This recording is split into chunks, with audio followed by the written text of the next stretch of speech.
And that brought us to the 9 o'clock hour. Brian, again, we say so many, the 9 o'clock hour, put some names out there, get something big for the people changing over from a previous show or whatever. We've talked about that concept and how it's done in the WWE, and we keep track of it in the ratings and everything. Apparently, they think, or they thought, that the best they could do in this show for the 9 o'clock hour was a pre-tape with Ben Mankiewicz. I love Turner Classic Movies, and I love Ben Mankiewicz, and I love to watch that station.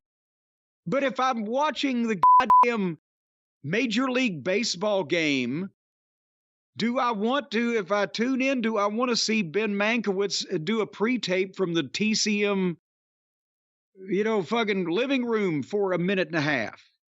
You may want to see that more than you'll want to see the Toni Storm match. Well, now you may have something there. But he did a TCM-style introduction of Toni Storm and, of course, pitched it playing the part of the AEW Women's World Champion, timeless Toni Storm. And that kind of encapsulates everybody almost on the AEW roster. They are playing the part of someone. They are not those people. And then we go to Toni Storm versus Skye Blue at the 9 o'clock hour. And, whoo boy, I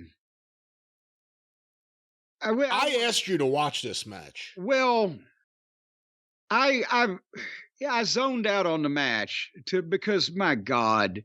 Specifically, I asked you to watch the pin.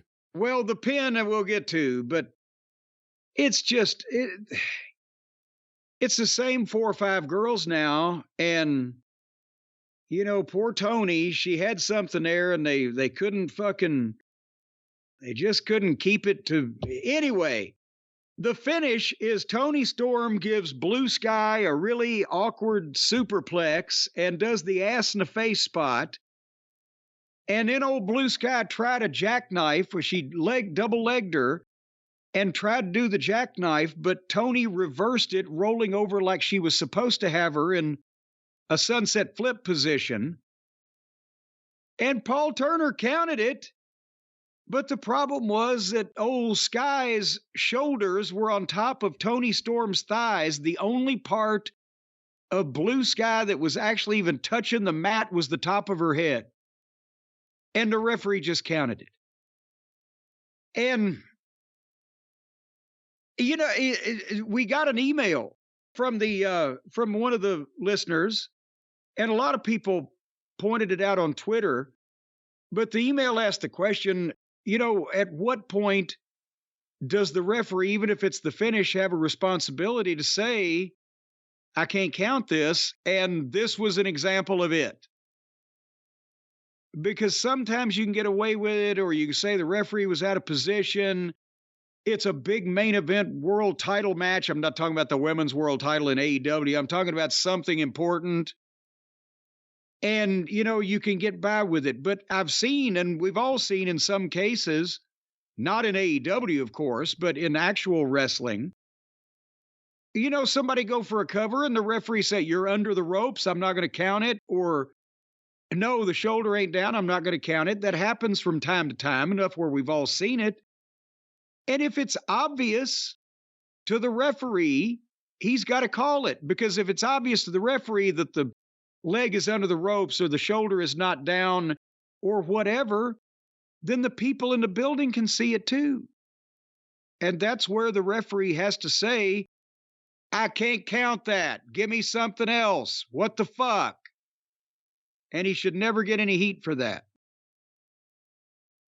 But speaking of heat, as soon as the match is over and Toni Storm is celebrating, now, Brian, you've got to admit, and I've even got to admit, that they had something, and they've still got something with Toni Storm.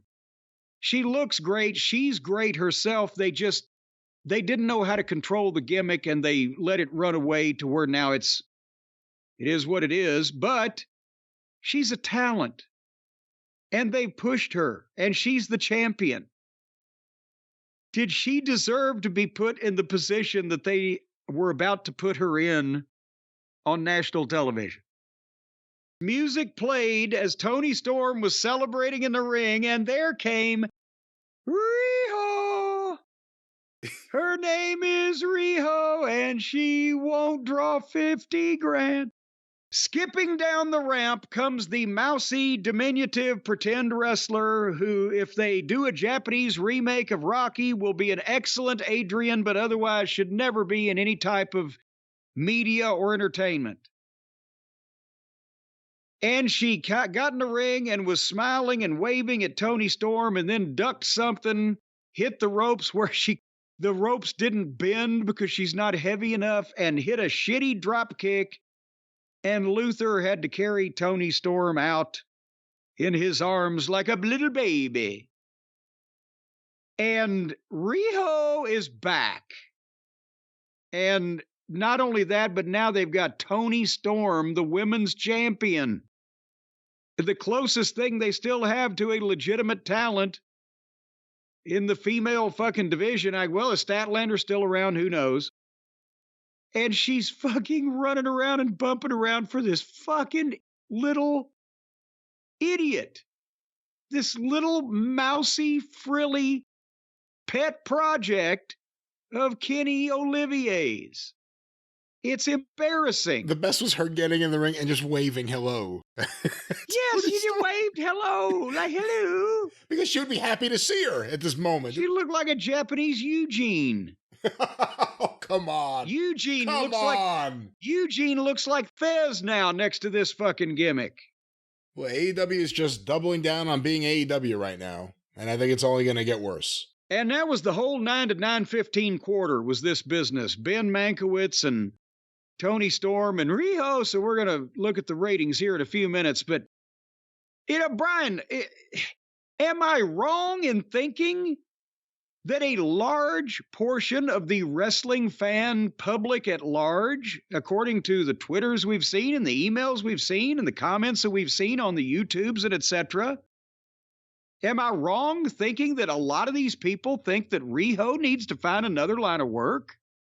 We have seen an element of fans that, maybe a large element that believe that Riho maybe is not what they want out of women's wrestling.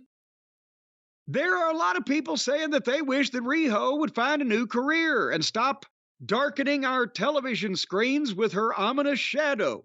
We have a lot of listeners who are HR professionals. A lot of them are giving career advice, we could say, sure. And, I think I found something, because I know it must be hard for a person who's, she's so light that a strong wind would blow her away and she actually defies the law of gravity. It might be hard for her to hold down a job and herself at the same time from floating away. Or it might be, what now? I hadn't thought of that example. It's a very interesting example You see there's a simile that a lot of people can relate to. She may not have any other marketable skills than standing there and doing the parade wave in a frilly skirt in a wrestling ring.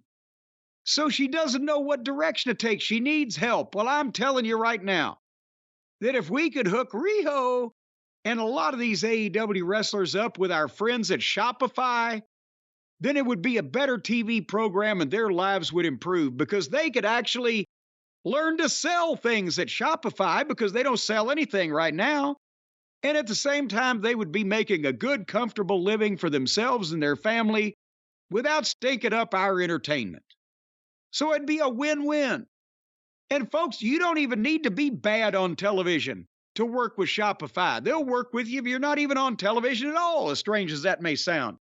Because the people at Shopify is the global commerce platform that helps you sell at every stage of your business, from launching your online shop to the first real-life store stage all the way to your 1 millionth order. They're there to help you grow and grow away from the public eye in some cases, if you're like Riho and don't need to be seen by the naked eye. But no matter what you're selling or what product you're offering, Shopify helps you sell everywhere, folks, from their all-in-one e-commerce platform to their in-person POS system. Wherever and whatever you're selling, Shopify will help you turn browsers into buyers and not disgruntled TV viewers rapidly changing the channel. And all these other AEW wrestlers, as well as you yourself, could take advantage of the fact that Shopify powers 10% of all the e-commerce in the United States. So right there, you know they're heavy hitters. You could get in on the bandwagon here because sooner or later they're going to be a monopoly. They're going to take over everything, and then you will serve them.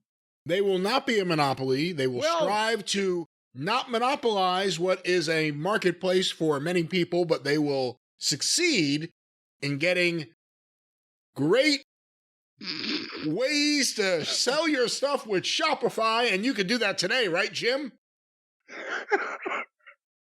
That's right. And in English, I'll tell you what, Shopify, they're going to take over everything sooner or later. They got 10% now, but they'll have 100% before it's over with. So if you want to make them work for you before you're working for them, take advantage of this offer because Shopify, their extensive resources are there to help you support your success every step of the way. You need to get in good with these people right now. Like I said, before they're selling Soylent Green, they're going to be selling your Aunt Fanny's fudge recipe.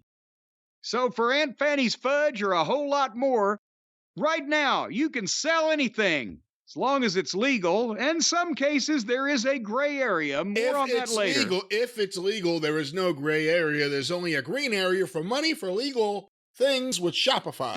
For money for legal. Or money for nothing and your chicks for free, because right now it's not free, but your chicks can be $1 a month. That's the cost of the trial period. At Shopify.com, have I confused everybody now? Let me start again. Shopify.com/JCE, lowercase JCE, by the way. They're sticky about these things. You will have to go through a number of hoops and jump through some things on fire to satisfy these people because they're anal, but they're good at what they do. Shopify.com/JCE in lowercase, and you're going to get a $1 a month trial period of their fine services where they're going to be able to, I'm telling you what, these guys, they could sell pussy on a troop train. They could sell icicles to Eskimos and everything in between. And right now, you need to take advantage of it. Shopify, making it easy for you to show up exactly the way you want to and customize your online store to your style. They have gorgeous, flexible templates that are also hot, from what I understand. Hot and flexible. So anyway, Shopify.com/JCE, and you're gonna make some money, honey. That's right, honey. Honey. Well, sound like Bert Prentice now. Well, honey love, it's back to the sweetness that is Dynamite. I'll tell ya, honey.